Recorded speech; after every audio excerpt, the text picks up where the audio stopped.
COVID-19 on global banking system, additional regulatory measures are being announced today. So whatever regulatory measures we are announcing, they are consistent with the Basel guidelines.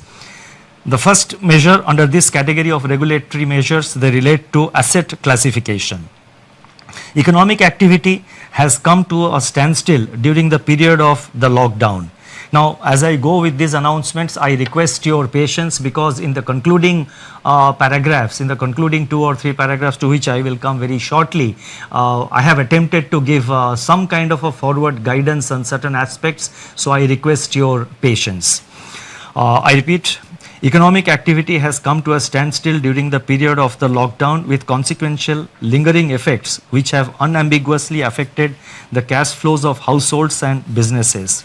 On March 27, the Reserve Bank had permitted lending institutions to grant moratorium of 3 months on payment of the current dues falling due between 1st March and May 31st. It is recognized that the onset of COVID-19 has also exacerbated the challenges for such borrowers even to honor their commitments which have fallen due on or before February 29, 2020 in standard accounts. The Basel Committee on Banking Supervision has taken cognizance of the financial and economic impact of COVID-19 and very recently announced that the payment moratorium periods, public or granted by banks on a voluntary basis relating to COVID-19 outbreak, can be excluded by banks from the number of days past due in respect of NPA recognition. Therefore, it has been decided that in respect of all accounts for which lending institutions decide to grant moratorium or deferment and which were standard as on 1st March 2020, the 90-day NPA norm shall exclude the moratorium period. That is, there would be an asset classification standstill for all such accounts from 1st March to 31st May 2020.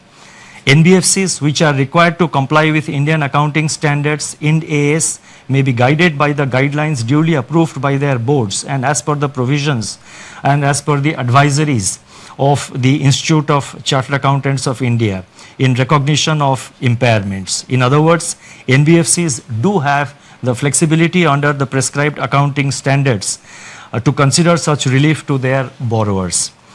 At the same time, we are cognizant of risk build-up in banks' balance sheets on account of firm-level stress and delays in recoveries. With the objective of ensuring that banks maintain sufficient buffers and remain adequately provisioned to meet future challenges, they will have to maintain a higher provision of 10% on all such accounts under the standstill, spread over 2 quarters. That is March, that is the quarter ending March 2020 and June 2020.